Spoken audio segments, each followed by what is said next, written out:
Hi, I'm Eric Bolling in for Bill O'Reilly. Thanks for watching us tonight. Let's get straight to our top story. The left mobilizing against President-elect Donald Trump. New York City's far-left mayor Bill de Blasio today sent a battle warning to President-elect Trump, threatening legal action over Trump's rumored Muslim registry and pledging continued defiance on federal immigration law. If all Muslims are required to register, we will take legal action to block it. If the federal government wants our police officers to tear immigrant families apart, we will refuse to do it. If the federal government tries to deport law-abiding New Yorkers who have no representation, we will step in. With Mr. Trump's campaign pledges to punish sanctuary cities and to institute law and order policies, battle lines are quickly being drawn between the Trump administration and liberal big cities. Joining us now for reaction in Little Rock, Arkansas is Sarah Huckabee Sanders, who is a senior advisor to the Trump campaign. And here in studio, Michael Wildless, an immigration attorney who represents Melania Trump and a former prosecutor. Sarah, we'll start with you. So Donald Trump has said that he was going to be tough on immigration. We all knew that. When he says he's putting up Jeff Sessions, Senator Sessions, as an AG, he says he will continue to be tough on immigration. Why are the big city mayors like Bill de Blasio and Rahm Emanuel having such a hard time following federal law? Look, that's a question you'll have to ask them, because I think myself and the rest of the country are pretty baffled why any major city mayor would completely ignore federal law. That's not what they were elected to do. They don't have the authority to just completely ignore federal law. And frankly, they take in billions of dollars from federal grants that can be pulled back and taken away from them if they don't follow the law. And I think they need to be really careful about the situation they put their cities in by completely ignoring federal law and not doing what the president-elect and what the top law enforcement official, which will be Senator Jeff Sessions as Attorney General, are enforcing. Look, the law is there for a reason. We don't get to decide which ones we want to follow and which ones we don't. And that applies even to big city liberal mayors like in Chicago and San Francisco. And I think it's a big, big mistake for them. And in New York, Michael, what's really going on here? Are these mayors, do they really plan on following and pursuing this line, or do they just want to make a bigger platform for themselves? Thank you for having me, Eric. I had the privilege of actually being a mayor myself in New Jersey and a former federal prosecutor, so I understand the issue and the debate that's going here. We cannot set policy or erode out of fear or erode the public trust of anybody on U.S. soil. We have to make sure that we act competently when we respond here. We should be cultivating foreign nationals. We should be acting. What does that mean? If they break the law and come here, we should say you can stay? We should be acting to develop intelligence and to work with our community. Are we going to now start registering? Are we going to register Muslim citizens? Well, we'll get to registry in a second, but let's talk about the sanctuary city policy that some 300 municipalities around the country institute, where if you're caught and you're an illegal, you're not going to be turned over to ICE, immigration enforcement.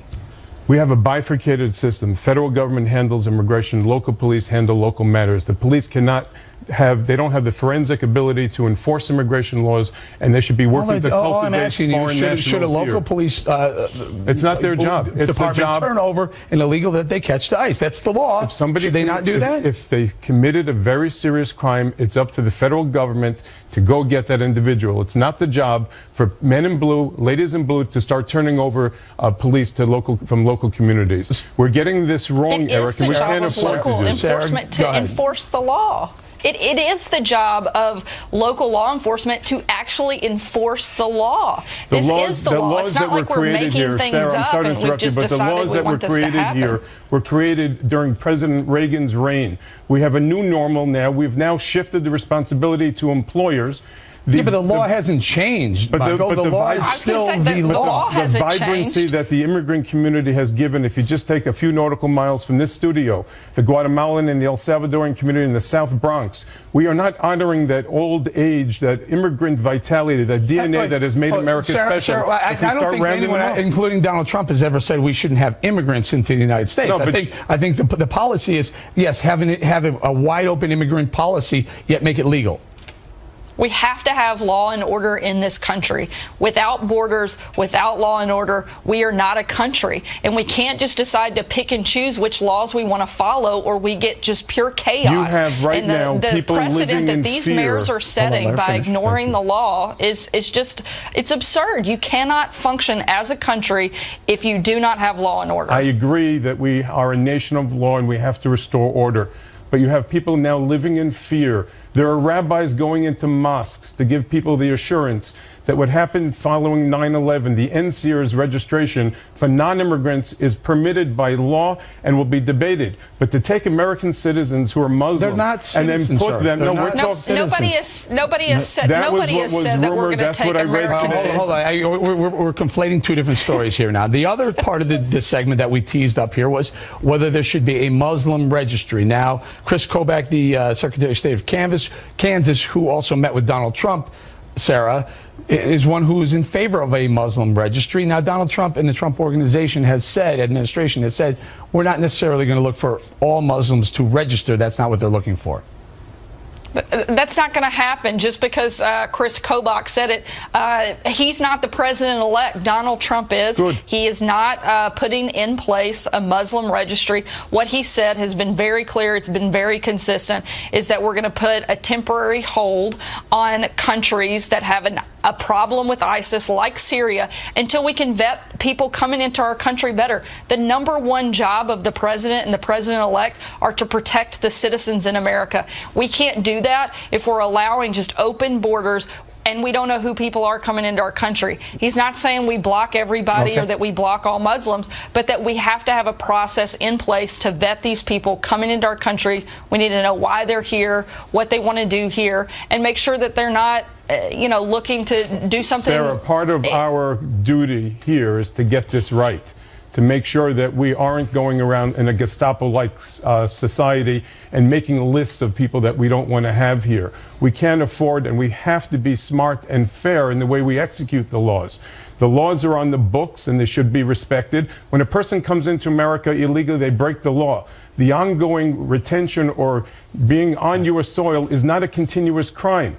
We have to address this. Part of our homeland is at risk if we don't. You've just admitted that when you enter the country illegally, you've broken the law. But it's not, it doesn't go away. But it's not the NYPD. But it also doesn't go away once you spend. This isn't the game of tag where you're safe if you've been there for 5 minutes. Respectfully, you're wrong. Once you're on U.S. soil, you're entitled to the protections of the 14th Amendment. And you're not going to have the NYPD round up people because the federal government has a broken system. Federal law says if you're illegal and you're caught, you will go back to where you came from. Good luck taking 11 million people with 5,000 ICE agents. I'm not suggesting that's the answer. I'm simply saying that's what the law says. All right, we're going to leave it right there. Sarah and Michael, thank you very much. Still to come, the battle brewing among Democrats over whether to give Donald Trump a chance in a moment.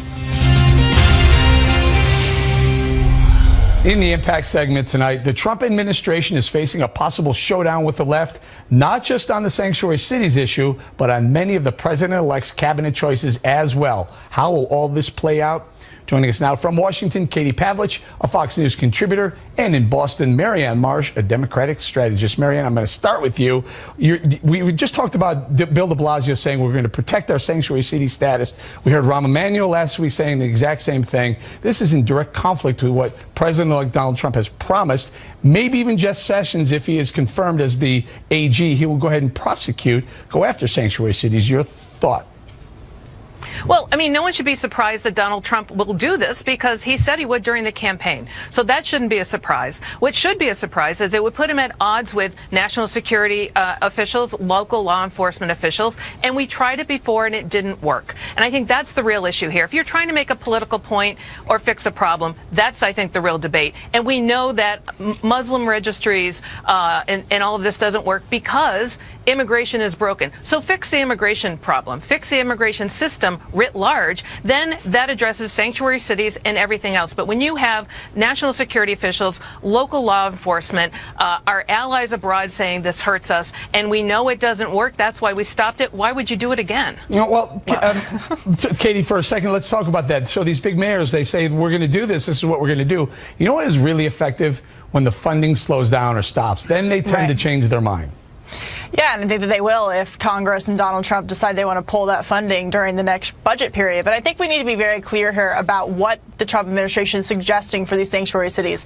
Nobody is suggesting that local law enforcement enforce immigration law. They're simply saying that they're going to come in with the federal government, with ICE, and do these raids that they absolutely have the authority to do. And with the funding, I find it interesting that these big city mayors are willing to put that funding at risk, which benefits their American citizens living in these cities, for the sake of, again, benefiting illegal immigrants who are living in these cities. And by the way, on the point of our allies overseas, and for example, people in Mexico, officials in Mexico saying that this is a bad idea. Of course I think it's a bad idea. Illegal immigrants send billions of dollars back to their home countries by working here in the United States. And so this isn't a matter of putting local law enforcement against their communities. This is simply the federal government saying, we have an illegal immigration issue. We are here to enforce our immigration policy, and federal agents have the capability and the power to go in and address the problem, whether these mayors like it or not. All right. I want to pivot a little bit because I said we were going to talk a little bit about some of the potential cabinet appointees under President-elect Donald Trump. Marianne, so a lot of people said that Donald Trump was one-sided. He was followed by white men. They got him elected, etc. I'm looking at over the weekend the people that he's seen. Tulsi Gabbard stands out for me today. Yesterday or Saturday or Sunday over the weekend, he saw Michelle Rhee, the Department of Education. He seems to be extending an olive branch to the left, to the other side. Well, we'll see, first of all, if he actually appoints any of them.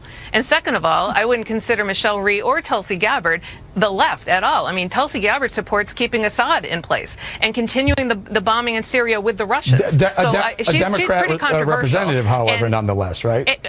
Right, but not a left. And Michelle Rhee is all for, charter schools and a lot of other things that a lot of Democrats don't agree with. So they would be two very controversial appointments with Democrats. So I think I'd be careful how I characterize them. But we'll see if they get appointed. Go ahead, Katie, your thoughts? Based on the devastating state that Democrats are in right now, both at the federal level with the White House, House, and Senate, but also at the local level with state legislatures and governorships, they really don't have a choice but to reach out to Donald Trump and to work with him. And so if you can get a Bernie Sanders supporter like Congresswoman Gabbard to even be the State Department, the Secretary of State, which she's up for, I think that he's doing what he said he would do and trying to place the best people around him. And he apparently thinks that these are the people visiting and having these meetings with him could fulfill those positions. As Marianne said, it depends on whether he appoints them, but he's certainly looking at all of his options. And I'll stay with you, Katie, very quickly. Mitt Romney, we all know that he spent a couple hour and a half or so with Donald Trump over the weekend. Your thoughts on that? And Rudy Giuliani has said,